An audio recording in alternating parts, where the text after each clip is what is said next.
Right, so let's think. Today's episode, we are going to be doing that on the iPad. What could I rest my iPad on to protect it? Ah, yeah, of course, towel. I'll do the trick.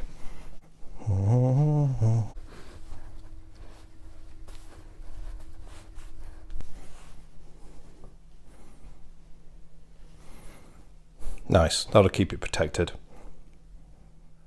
Fans of the Horus Heresy and Warhammer 40,000, thank you very much for joining me for today's Warhammer 40,000 8th edition update video, and today's date is the 25th of May 2017. It's Towel Day. You can see how my iPad doesn't sit on quite the right angle to film on the table, so I was thinking of what I could use to prop it up, and of course a very useful piece of equipment for doing that is a nice towel. You can see we've got one here, yeah. So yeah, I've used a towel for that, and of course we all know that towels are the most single useful piece of equipment that you can carry. Now, if you don't have a clue what I'm talking about with towels, don't panic. Today, as I say, is Towel Day. Towel Day is a day to remember the life of the late great Douglas Adams, who amongst many other wonderful books wrote The Hitchhiker's Guide to the Galaxy, one of the most seminal works of science fiction ever. And well, if you read it, there's a lot more to it. It's a lot deeper than just science fiction. It says a lot about the human condition as well. I don't know if I can do a What Made 40K episode about Douglas Adams's work. I think that's probably a bit of a stretch, but I would definitely recommend you check out at least Hitchhiker's Guide to the Galaxy. Right, so what are we going to do in today's episode? We're going to look at the upcoming products that GW is going to be releasing at time of release for 8th edition. The release date is the 17th of June. Interesting this, perhaps, I wonder, is there a little bit of cunning Father's Day weekend holiday planned? Or that may, yeah, because, well, certainly here in the UK, Father's Day is on the 18th of June. So yeah, a little, you know, a little bit of a coincidence there. Good time for releasing some products to buy your dads, or perhaps, you know, for those of us dads who don't get bought stuff by our significant others, maybe buy it for yourself as a little treat. Anyway, there's just a thought on the release date. Okay, so I'm going to give a quick overview of what products they're releasing at launch for the 8th edition, and then we're going to look in more detail at the starter set, which is a Dark Imperium box set, and then we're also going to go to the pricing structure that was possibly leaked through Reddit, just to see what we think on the value proposition we have here. I will leave links in the description to these articles. There's one from the Warhammer Community, one from Reddit. I'm sure you've already seen them, but if not, I'll leave them in the description for you to reference. So we'll start with the Warhammer Community website, and the first thing we're going to do is look at the actual proposition of what's on offer. So first thing we have is what's called the Dark Imperium box set, which is two sets of protagonists, 2 Primaris Ultramarines, and a mixture of various Death Guard nasties. You get the main rulebook, an index for the Primaris Space Marines and the Death Guard. You get some dice, you get some sort of measuring device, you get the core rules. So that's the first offer. The second thing is the rulebook itself. Well, and I imagine at 280 pages long, a lot of this is actually going to be background and lore focused. And then we're also getting a set of index books. So there's 2 Index Imperium, which cover different elements of the Imperial forces. So Index Imperium 1 seems to be focused on the Astartes. Index Imperium 2 are the other supporting forces, so the Adeptus Mechanicus, Imperial Guard, Imperial Knights, Agents, Talons of the Emperor. 2 Xenos books, the first of which deals with the Eldar and the Necrons, and the second of which deals with Orcs, Tau, Tyranids and Genestealer cults. And then the final index is our friends on the chaotic side of things get their own index as well, which deals with, as they've called them here, the Heretic Astartes, Chaos Demons and Questor Traitors, so the Traitor Knights, or Traitor Marines Heretic Astartes Traitor Marines. So that's what's on offer. Right, let's flip over to Reddit and talk about the price before we go any further. These prices are in pounds sterling from the UK. I've not seen any information about overseas price, so sorry about that. I haven't got anything to hand for you overseas guys, but clearly, you know, there's lots of products that GW currently sell which have got these price points, and you can probably do a little bit of research to get an equivalent cost to give yourself an idea. So it's not going to be particularly hard. Right, firstly, so the Dark Millennium box set is £95. The Warhammer 40,000 rulebook is £35. Then there is also a set of objective cards for £8. Sector Imperialized objectives to 20 quid, that wasn't listed there. I mean, there's some models. Command dice for £12.50. Wound trackers for £8. These wound trackers are just dice. I think the D10s. You could use those. I don't know, there's a few ways you could do it. Then the indices cost £15 a go. Then there's a few other bits there. So I don't understand yet what this combat gauge is. A few of the peripheral products. That's a price proposition. So I guess the key one here, £35 for the core rulebook. That seems to be on a par with what they're asking for. And for a 280 page book, it seems pretty reasonable. It's the same price they sold the reprint of Warhammer 40,000 Rogue Trader that is currently on sale, available through Warhammer World only. Only a little bit more expensive than the Gathering Storm books, which were £30 ago. So that actually seems a reasonable price. £95 for the box set. Get into there is actually a lot of miniatures in here, and this is the same price point as GW's used for various games, and in particular the Betrayal at Calth game and the Burning of Prospero that have been very popular.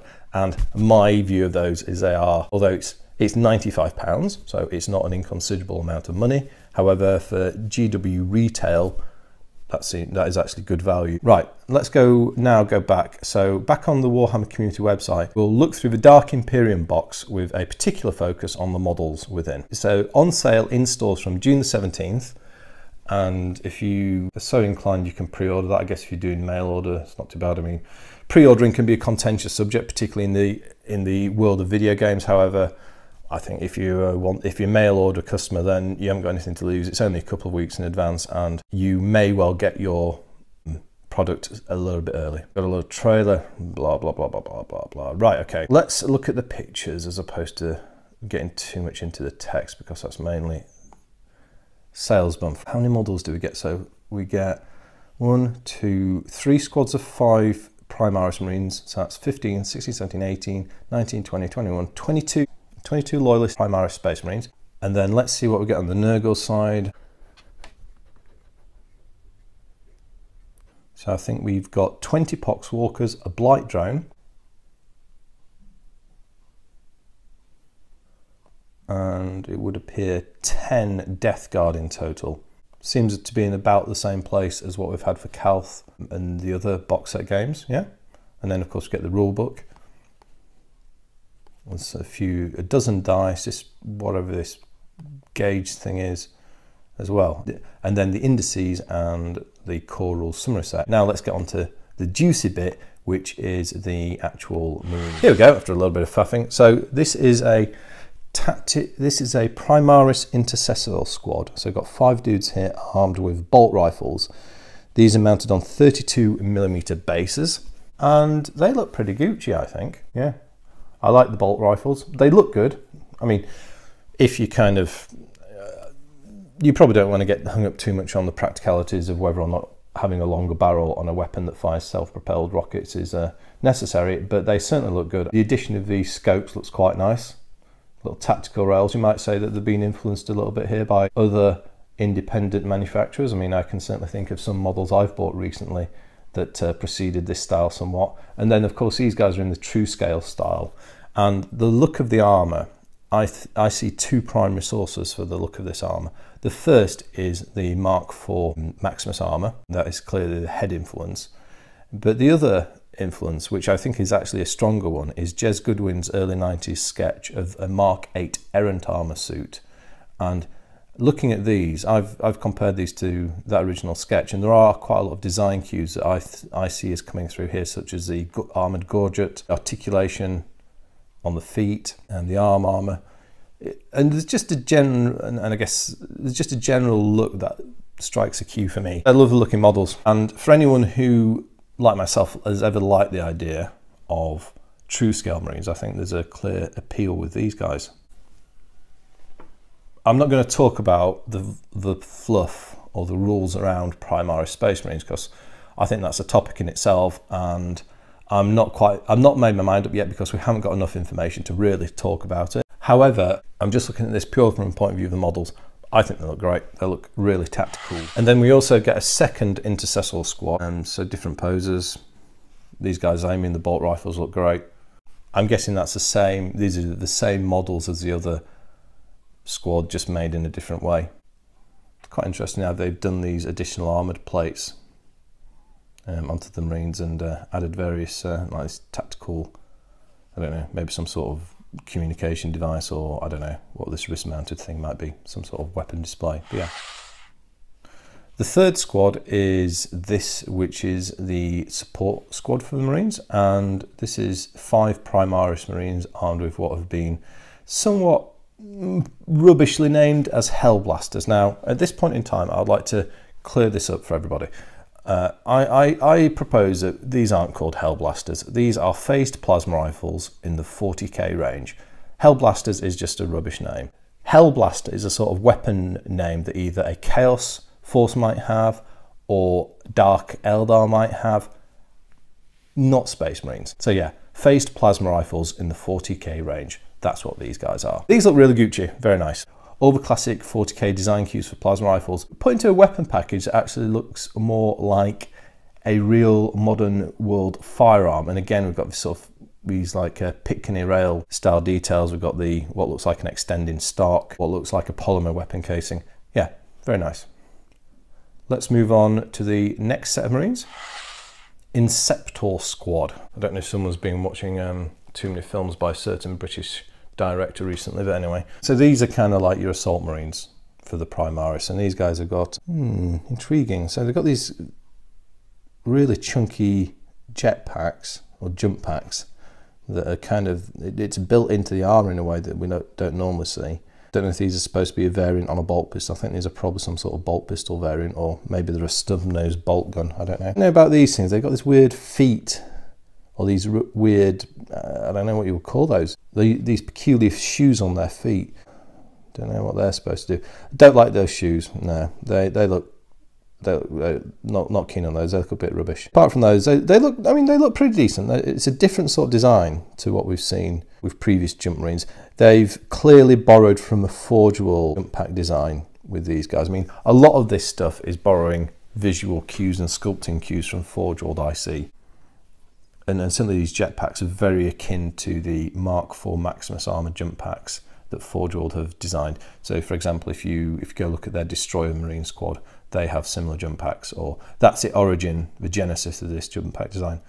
Yeah, so good looking, apart from these silly pneumatic thing, lifty, jumpy, hoppy shoe things they've got on. Looking at those, you could probably do a bit of knife work to take those away and make the model look better. Well, in my view anyway. On to the next. Okay, so now we're moving on to the characters. So the first character is a Primaris Lieutenant, or for you guys, stateside Lieutenant. I'm not going to do any more, because the only other one I know is Lieutenant in Germany, and I don't want to leave everyone else out around the world, so yeah, I'll do those two. Armed with a power sword and clearly a bolt pistol. Nice looking model, good pose. We get to kind of like see the overall armour. They've changed the look of the armour somewhat here, and you can actually appreciate it. What we have here in this depiction of the power armour is what looks more like some sort of flexible undersuit with armour plating layered on top of it. So I don't know quite how they imagine the exoskeleton part of this working, because you can't just have a soft undersuit. You know, the power armour is an exoskeleton, so otherwise the guy can't move, it's too heavy. But it's a nice look, and it kind of something new in terms of how they depict Marine armours. Okay, this next guy for me is one of the Gucciest models, and this is a Primaris Lieutenant again, armed with a bolt rifle, and it looks like a bolt pistol, and has this awesome head with this absolutely brick hard buzz cut. He looks absolutely stonkingly ace, and yeah, this model for me epitomizes the modern military style look that GW is bringing into these Primaris Marines. There is a shift in the design. The whole thing just looks more smooth and rounded, and less, I mean, I guess less imperial in a way, or less human tech, because it's got a more graceful look. Well, less imperial tech, because there is imperial tech that is smooth and graceful. Look at the Legio Custodes vehicles by Forge World, and their design lines and cues, and those are smooth lines in general, opposed to the sharp angles that things like Land Raiders and Rhinos have. And these guys have got more of a smooth, sophisticated look to them. I suppose you could take that two ways, couldn't you? You could even look at it to say, oh, it's not Imperial. But then again, given the fluff that goes with these guys, you can equally say, well, part of the storyline behind these guys is these are supposed to represent the Imperium actually taking a step forward, or at least part of it, and a new way of thinking. I don't know. Take that how you will. I like it. I think he looks ace. He just looks awesome. The next guy is what's called a Primaris agent. So here we have a like a standard bearer. So standard dude, slightly different paint scheme, got a bolt rifle and a nice big banner. Looks good. Yes, all right, so this is actually a bas relief banner, or parts of it are. I hope the Ultramarine section is painted on, firstly for two reasons. Firstly, it demonstrates incredible artistic talent on the part of the artist, but I hope it's a flexible banner that can be used for any chapter. Actually, looking at it, you can see some relief there, but I think what the chapter symbols the bits that you painted them actually, and looking at this really closely, this is a transfer they've used there. Actually see the application marks. It might not show up too well on this video, but if you go and check the picture out on the website, yeah, you can see it is a transfer. So there you go, that's what they've done. And then the final dude in this bunch of the Imperium's latest is a Primaris Marine captain in what's been referred to as Gravis armour. I have no idea what Gravis armour is. It looks a heavier suit of armour. I mean, there's additional armouring on the chest. He's got these chunky monkey tech marine style boots. The whole thing just looks a bit more heavily armoured. He's got a power sword, a power fist, power glove with an inbuilt bolt gun, a feed. So it's almost like inspired by Rubute Guilliman's armours. Slightly different look, I don't know. I'm less keen on him than the others. That's because he looks more like a classic Space Marine in terms of his styling. I mean, it's a nice model. Looks wise, I prefer all the other guys because I like the modern military feel of them. Rules wise, I wonder if this will be equivalent to Artificer armour with a 2+ save, maybe more. Right, so let's now go on to the Death Guard. So we get firstly we get 7 Plague Marines, of course, the number of Nurgle. I'm not got up on my Plague Marines. The last Plague Marines I bought were actually the original sculpts with things like the Toad Face model, if you for you old salts who may remember that, and all the other ones.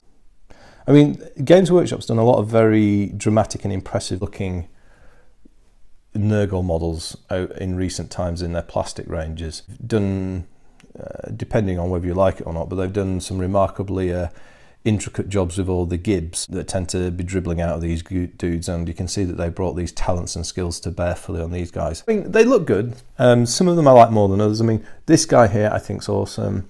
I like this guy a lot. I like this guy a lot. I mean, they're Nurgle Chaos Marine, so they can look a bit different. Obviously they're a bit fantastical in nature. These are a bit more cartoony looking, as some of the Games Workshop plastics tend to be. So you can take that or leave it. But you can see there's an enormous amount of variety there with these, and I guess they're a converter's dream as well. So the next model is a feated Blight drone. So this is a direct port from a Forge World original model, the Blight drone. Also, had some notable appearances in the Space Marine computer game. They've re-imaged it for 8th edition box set. I like the look of this. It's been armed with a pair of, it looks like twin las cannon. This is going to be like a fast-moving anti-tank unit, I guess, as it's a flyer. They've added a 3rd turbine, and I like this. I like this sort of biological matter here that looks like it's encased within the body of a Blight drone. It's been it's splurging out here, and it's sort of like there's like a biological core to this horrific thing, but covered in armoured plates and with a sensor, some sort of unholy union of technology and flesh there. So yeah, that's a great looking model, and I think they've done a really nice job of taking what was let's be honest, the Blight drone is a really iconic looking design from 40K. I like it. I like the Heresy non-chaotic version, the Voltarax. I'm a huge fan of that model. It's a brilliant model. It's nice to see this re-imaging here, and I think they've dealt with the original subject matter very sympathetically, and but at the same time create something new as well. Yeah, I like that. Okay, so those of you who like the thought of getting some 40k zombies. Welcome to the Poxwalkers. And there is 1, 2, 3, 4, 5, 6, 7, 8, 9, 10. Yeah, did get it right first time, thank goodness. These are a bit of a weird bunch, aren't they? I don't know, this looks like the dead gimp, doesn't it? I don't know. There's some weird, I mean, there's lots of classic Nurgle-esque looks to them. But then this kind of jaggedy bit is a bit weird, and I don't quite understand what that's supposed to be representing. It looks a bit odd in black. It's not the usual sort of colour you normally think of bone and flesh and putrid organs with these. This guy here's got plenty of that though. Lots of nice little Nurgle-esque demon designs pulled into these guys. Very varied though. Yeah, lots of writing there. You can see again the Converter's dream. Right, let's move off to the character. Is a Lord of Contagion who apparently is supposed to be wearing Cataphractii pattern Terminator armour. It's got this stylized helmet with this huge spike on it. It's a bit Typhon style, isn't it? The Forgeable Typhon model. It's got lots of jibs, a few little Nurglings having some fun, and then this novelty weapon. So I don't know. It's very stylized. That maybe for me is a bit OTT, but I can see that it is a very impressively detailed model. So you know, well, if you like it, you'll love it probably. Right. So the next character is a Noxious Blightbringer. I don't quite understand what this does yet. So this has got the Nurgle bell. So this is, which is an old trope from 40k and Chaos themes. This guy is a banner bearer for the Death Guard force. Looks good. Prefer it to the other guy. Got a nice plasma pistol. They've painted a sort of hellish red style on as opposed to the glowing blue of the Imperial weapons. A little Nurgling hanging on for giggles and lols as usual. The final character is Malignant Plague Caster. Geez, what do you make of this guy? He's got some intestinal jib sludge rotting going on. This is one of those pervert models they always do when they do Nurgle stuff to get the most grotesque stomach rupture they can do. And this guy's taking it to a new level again. We've got this flamey bit with these flies. Yeah, I mean, a nice model. Again, it's very stylized, slightly cartoony for me. Yeah, an amazing sculpt.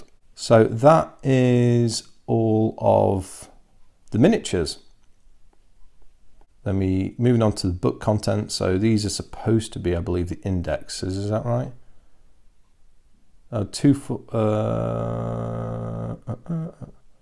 Yeah, I think these are the indexes. So the Space Marines and the Death Guard. So these are very specific.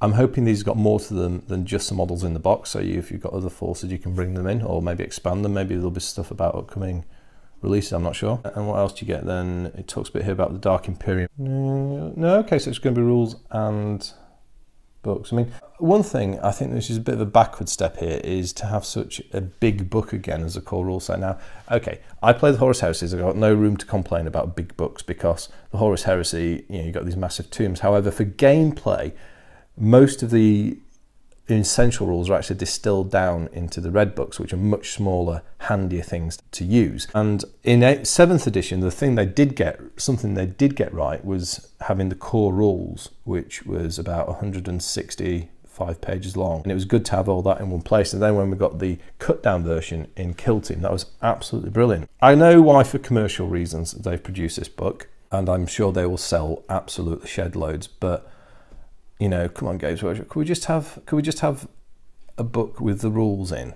My concern is that all the rules that you need for the game will be in here, but the summary sheets and the core rules are not going to be a complete set of rules.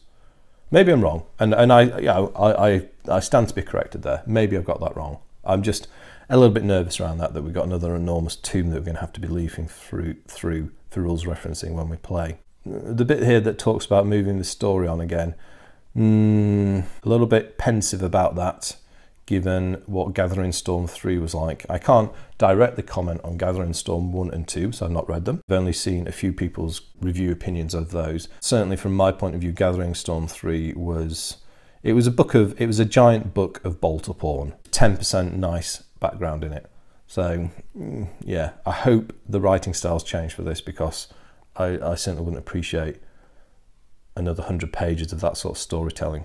It wouldn't tick my boxes. So that's the rule book, which is available separately for £35, or the whole box set is $95. Right, what else is on offer? So as they've told us before, the core rules will be available for free. It'll be a PDF download from June 17th. See if we can crash the servers downloading those. No, don't do that. So here we go. This talks about what's actually in the advanced rules. And it says here, the Dark Imperium rulebook contains advanced rules, more missions, as well as stratagems for open narrative and match play. Guess that right, with 100 pages of lore and background. Yeah, so I think for the full experience, you really need the rulebook, don't you? You've got all that lore you have to carry around. So Games Workshop, there's a niche in the market there for just a rulebook. You would sell loads. What else do we have? Right, so then we've got the indices or index books. And we've talked about these already. These are £15 a go. So what's the full set going to be? £75 for the full set. Cheaper than a Forge World Black book, so yeah, I guess you can't knock it for that. And probably, I mean, most people just want one. It'd be good to see them do a bundle deal on these. I think they could commercially leverage a 5-in-1 deal on these. I don't see why not. Maybe we will see that. I think that'd be good to get. And I think, you know, people would appreciate the opportunity to buy them as one set. And these are softbacks as well. That doesn't matter. Completely up to date. Now we also know that Forge World are bringing out 2 editions of Imperial Armour, updated for 8th. There'll be an Imperial and a Chaos version. I mean, these are, as a Heresy era player, these aren't really of interest to me, but may well pick up the Imperial Armour version for 8th edition, because that'll have a whole host of Heresy era units in. Now, it should have the Warlord Titan, everything up to and including the Warlord Titan. So that will be rather neat to get that, and I might buy that so I can start doing test games of Heresy era stuff with a bit of rules adaptations using the 8th edition rule set. And it also says here that whichever index you get, it concludes all the data sheets as well, so that's good to know. I don't know if they're going to be pull-out sections or something you'll need to photocopy, or I don't know, take a photo on a smartphone, use a PDF converter. It's very easy these days. Technology is very available. And then you get some peripherals as well. So those are our objectives we talked about for 18 quid. I mean, things like that are quite nice. Don't know what this combat gauge does, apart from look like a big half of an eagle. And then we've got the wound trackers, command dice and tactical objectives. Don't know what they're supposed to do. Wound trackers, I'm going to hold. There's a lot of products available which could be used for wound trackers. And to be honest, this is just a set of dice marked up specifically for it. You could very easily produce your own solution, but I don't know. It's not. Maybe it's something that you might be interested in. You can certainly get you going if you haven't got it already. And then there's a book as well, Dark Imperium. So there you have it. There's a few thoughts from me about the upcoming 8th edition. What do I think? Well, I've been closely following and trying to get my thoughts together through the videos I've been doing on the 8th edition community post, and also getting ideas from you, from discussing it with you guys in the comment section. And from my point of view, 8th edition is a step in the right direction for the Warhammer 40,000 rule set. I like the way they've approached it, and it's aligned to how I would have changed 7th edition. So that's my personal perspective. I guess the box game looks good value. The rulebook is, you know, it's comparably priced to what they typically do. The only problem I've got with the rulebook is they've mated the lore to the rules, and I think they should have separated that. And I'm not necessarily interested, because the stuff there in the rulebook that I want, which isn't in the core rules downloads. So the only way to get it, I've got to buy the lore as well. And I don't want the lore. Or let's put it this way. I'm a customer that is interested in the rules alone. And there are customers who'll be interested in only the rules, only the lore, and both. Why can't they give us an offering? I mean, the actual codice is 15 quid.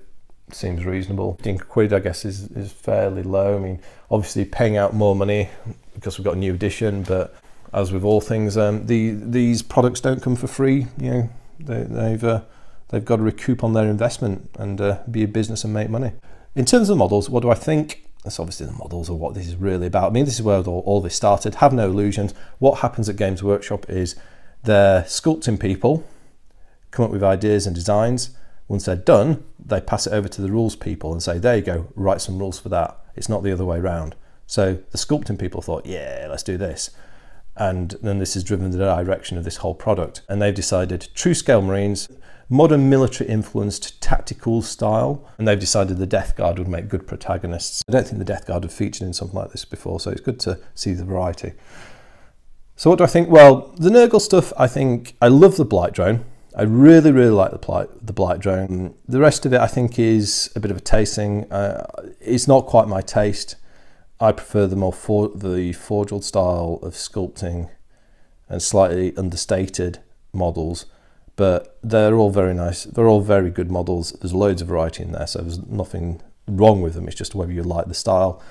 Primaris Space Marines, though, I love them. I think they're great style. No, I think the Primaris Space Marines are really good.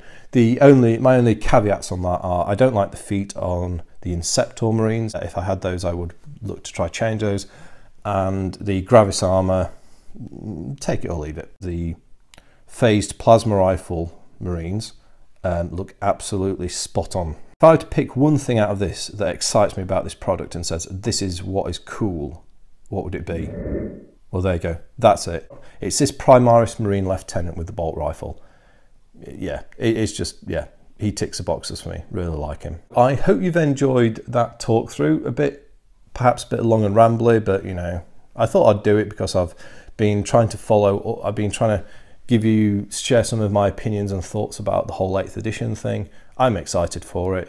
It's a very interesting development in the whole 40k universe. I'm excited for it, I think, because I like the direction of the rules, as I say.